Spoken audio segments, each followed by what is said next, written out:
segue when you say silver medalist, because we have a silver medalist here in Tucson. Her name is Delaney Schnell, and she is a synchronized diver. She's actually from Tucson and went to the University such a standout college athlete. We know well about her university career. I mean, she had won so many NCAA accolades for you guys, just a standout all around. And she set university's records in platform and 3-meter dives.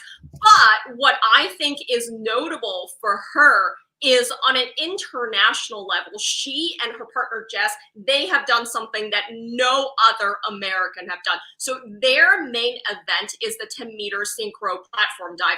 It is just not an event the U.S. had been known for.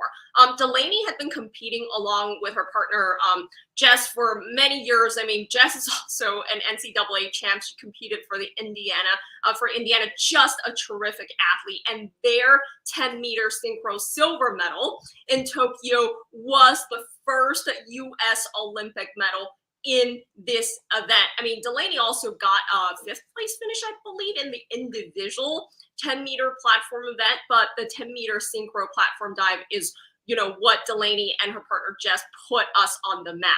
And Delaney sort of convinced Jess, hey, don't retire just yet, because Jess had already been a 2-time Olympian. She was like, I am ready to do something else. It takes a toll on you when you've been competing for so many years. But Delaney actually managed her to give it another go, and here they are. Yeah. Looking forward to her competing overnight tonight for us. I think Jason, like 2 a.m. Tucson time, I think she's going to be performing. 122 Olympians from the U of A. She, of course, is one of them. 74 medals. Hope to add to that total. She is, a great story for us here in Tucson, as you mentioned, and what she's done in diving. And look forward to not only the synchro event, but she's got the individual event coming up later this week as well.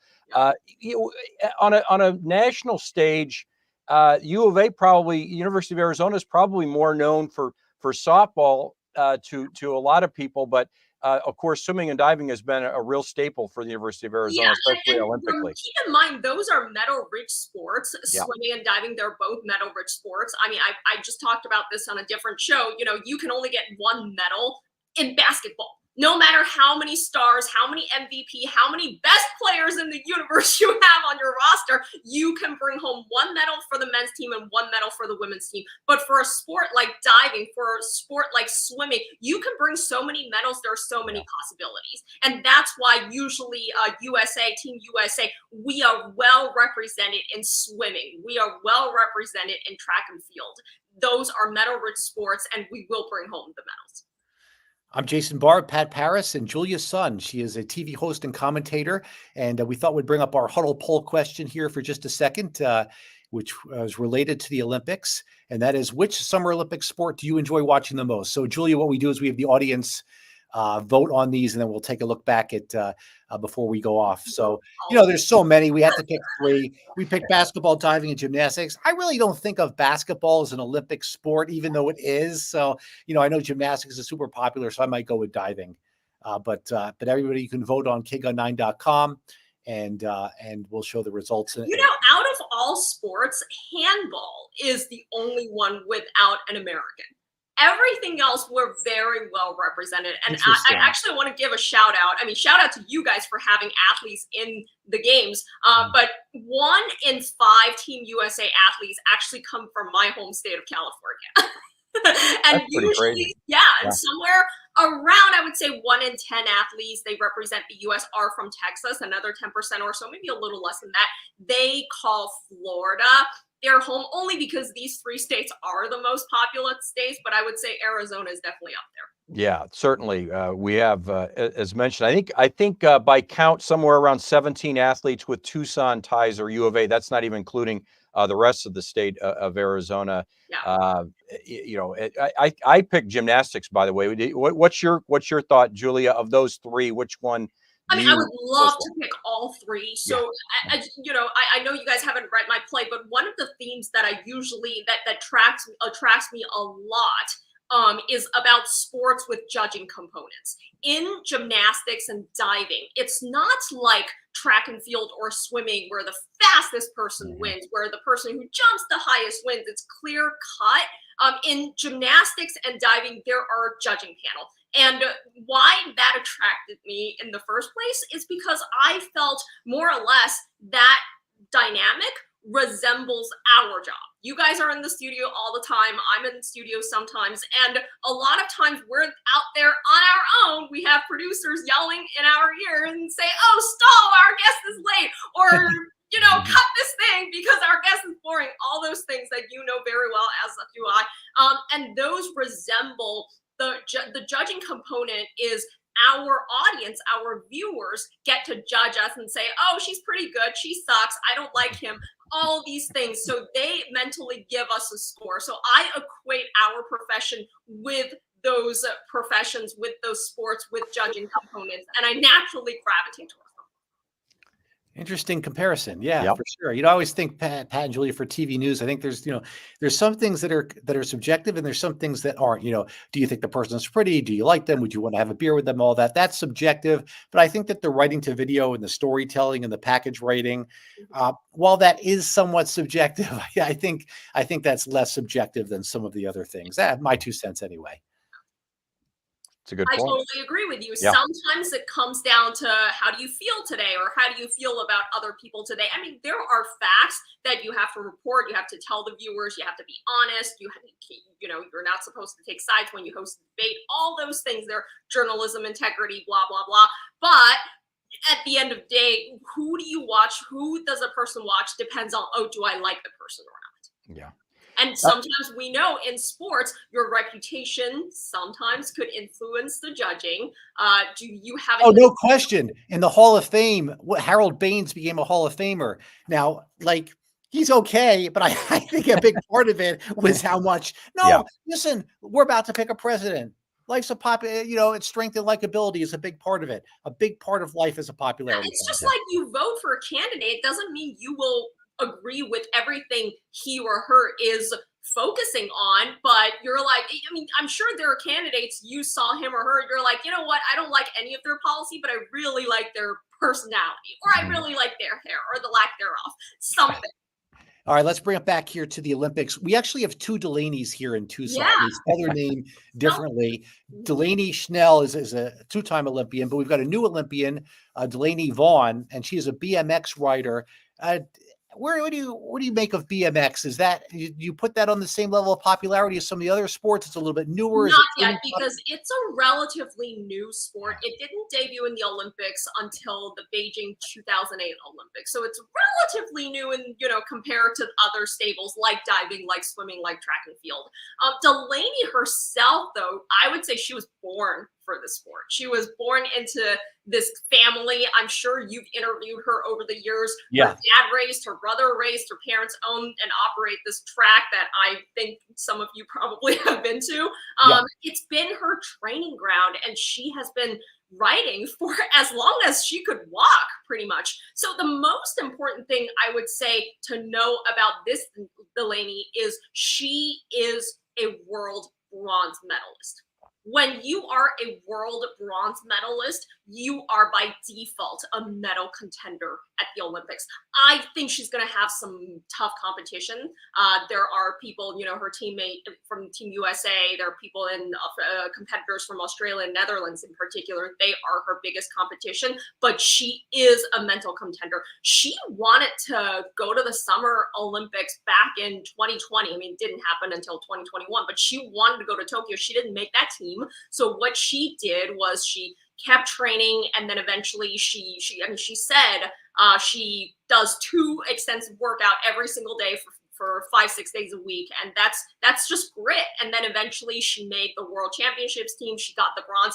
That's what ultimately punched her ticket to Paris, and she became one of the 5 BMX racers on the American team. I think she is in there, somewhere in the mix, but I think what she needs to get out of this experience is it's just an experience. I know she's very outspoken about, I am not here for the experience. I just want to win. I know when you talk to her, she's soft-spoken because that's what she said when we but interviewed her. Yeah. make no mistake, she's very articulate about her aspirations. She wants a medal.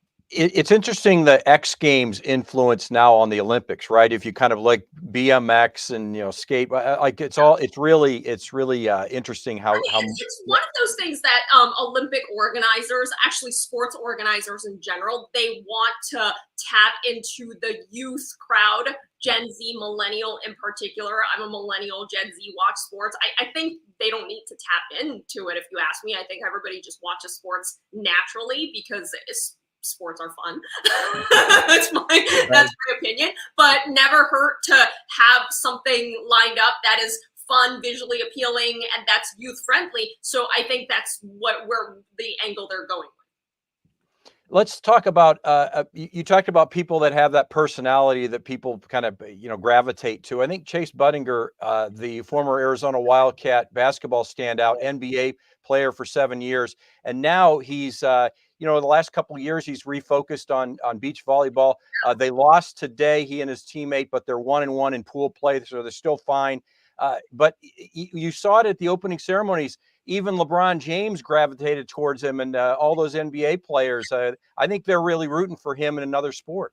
Of course, just because, he had a pretty successful NBA career. He was a star forward, and he had a very impressive vertical leap. I didn't cover him over the years very much. I'm sure you guys did way more than I did, but he could dunk.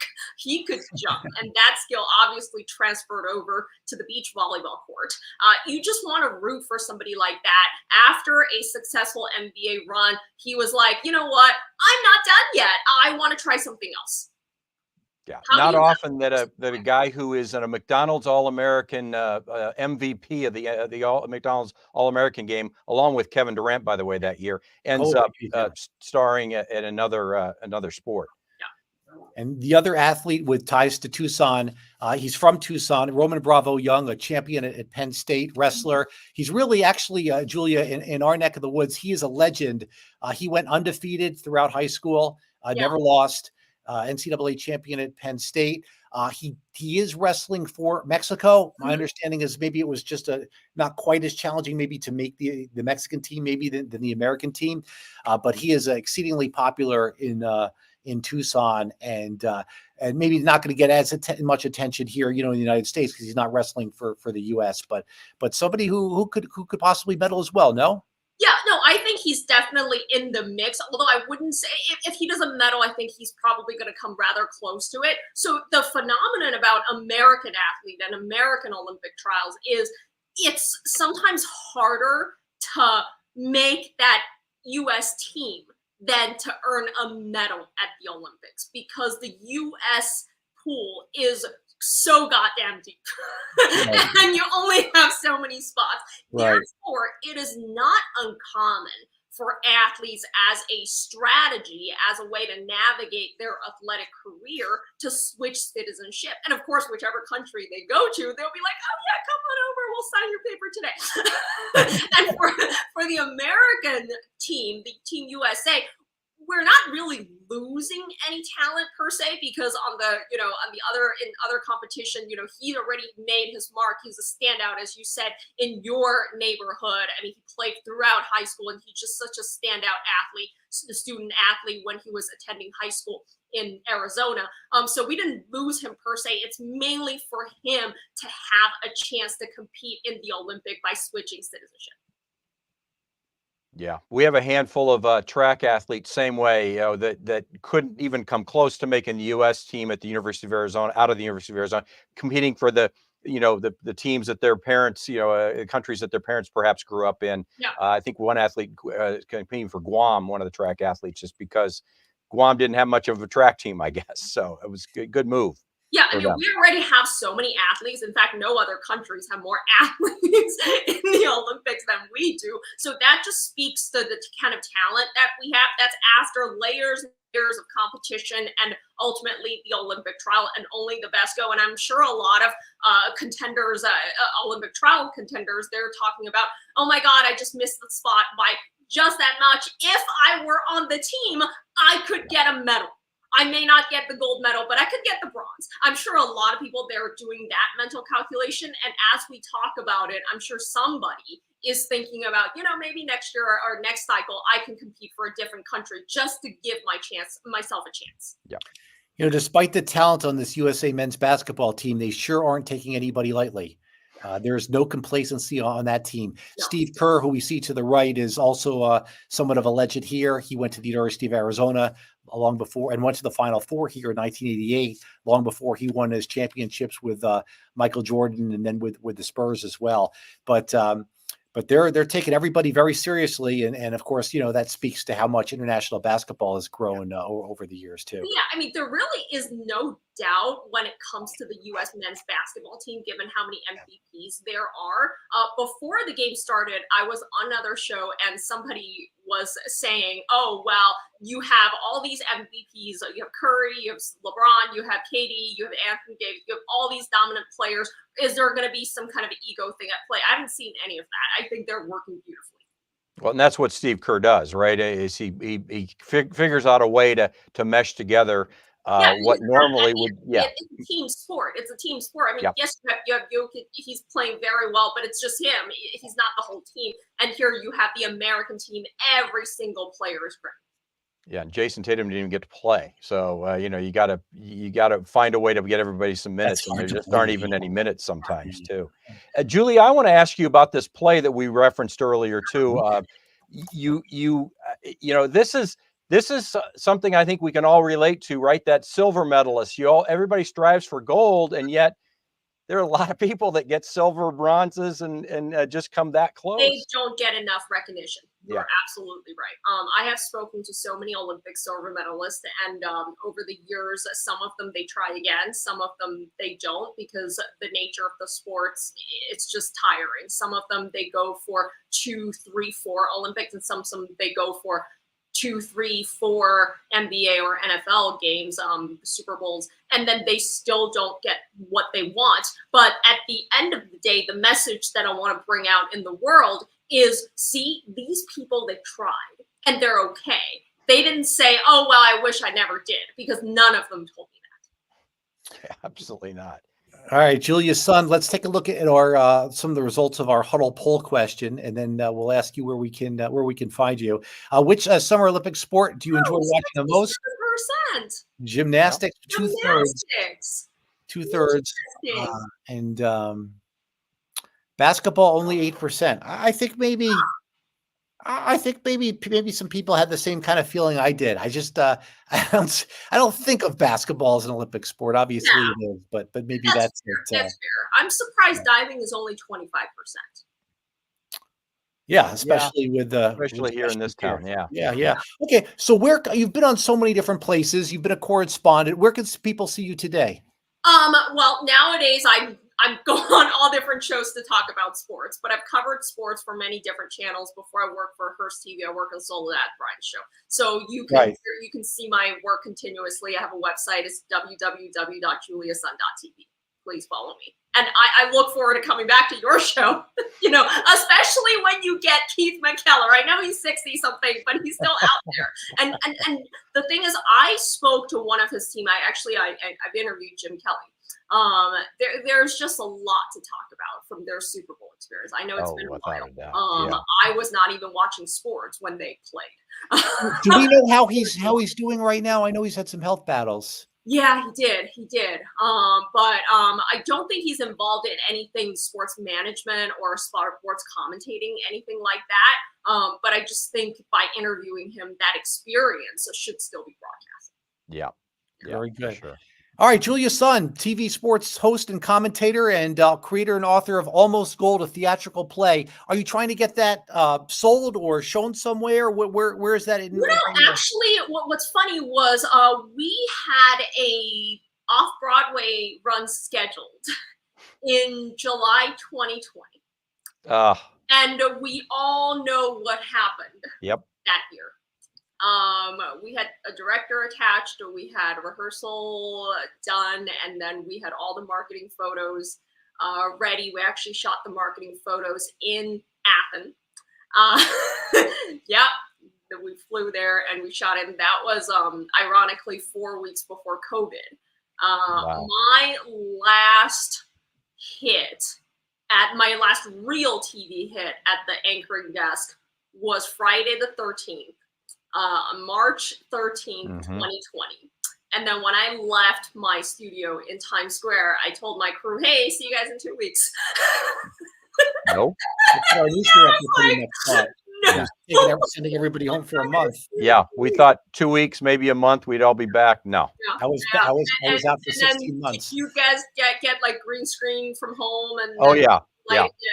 I got that too. It looked horrible. I made sure I deleted all the footage when I left that job. Good move. Don't know what's going on. But yeah, so at some point it'll still have an off-Broadway run. I just can't tell you when that would be. But that being said, it doesn't matter if you're in New York or not in New York, because when you do an off-Broadway show, that would be in New York. So it doesn't matter where you are. I think the message stands. And that is whatever you're trying to pursue. It could be a sport. It could be opening a little store that you always wanted. It could be going for grad school. It could be going for anything that you want in life. If you don't succeed and you're depressed and you are thinking, why is everything working against me? Think about the Olympic silver medalists I've spoken to. I've spoken to Olympic silver medalists. They've been to literally 4, 5 Olympics. And they, at the end, they just cannot keep going because their body does not allow it. That's just the reality. But none of them ever said, man, I wasted my time. Nobody ever said that. Yeah. That's a great message. Obviously, a silver medalist is still an incredible accomplishment. Julia Sun, thank you so much for joining us here for a few minutes on the Huddle in Tucson. We really appreciate it. We wish you the best of luck, and we'll see you down the road. Yeah. Thank you. Thanks, okay. Julia. Thank you so much. Interesting color there. She was well prepared, Pat, on the athletes here from Tucson we've got going. So she gave some interesting color, especially about Delaney Vaughn. She really did her homework there on the BMX. You know, there's only like 3 or 4 BMX athletes from America, and Delaney Vaughn is one of them. Yeah. You know, so that's kind of exciting. And you know, I don't know that I'm going to be setting my alarm to 2 a.m. I've got a long day tomorrow, so I set my alarm to 2 that's a tough one. Lady Schnell, I'll wake up and see how she does. And you know what happens sometimes, Pat? I end up just waking up in the middle of the night. And picking up your phone, looking at the app. Yep, that's right, and seeing how she does. So that's it. Some exciting stuff there for Delaney Schnell, the 2 Delaneys, Delaney Schnell, who competes at 2 a.m. in the 10-meter synchronizing diving platform with Jessica Parado. Yes, definitely. And you know, on your poll question, we'll pop that back up again. I'll tell you my thought process why I picked gymnastics is I'm with what we were discussing, and that basketball to me isn't really an Olympics. Yes, it's in the Olympics, but it's not the premier. Right. We cover basketball so much. We love basketball in Tucson, but that's not why we watch the Olympics. Diving is terrific, and Delaney Schnell's really made it popular for us here in Tucson. But I think gymnastics of those 3 is the one I picked because going all the way back to Mary Lou Retton. And I can go even further back than that, but I'll stick with Mary Lou Retton. and yet, you know, you talk about a comeback performance. To watch the women capture gold in gymnastics this morning again, you know, you're talking about Simone Biles as being, you know, maybe the greatest female athlete ever in the Olympics, and she, you know, had a dramatic comeback after the twisties last time around, and she led that team to gold. And Jade Carey, by the way, from Phoenix, did well in her one event today too, helped them win that. So we got to give a shout out to another Arizonan, but not on that list, of course, is my events, track and field. So I can only pick 3. Right? Yeah, no, I don't blame you for that. It's it's the second week. First week is traditionally swimming, and that's what's going on now. Second week of the Olympics is you turn your attention to track. So next week we'll turn our attention to track. Terrific. All right. Well, we're out of time here on the Huddle. Thanks everybody for tuning in. For Pat, I'm Jason, and we'll see you next time.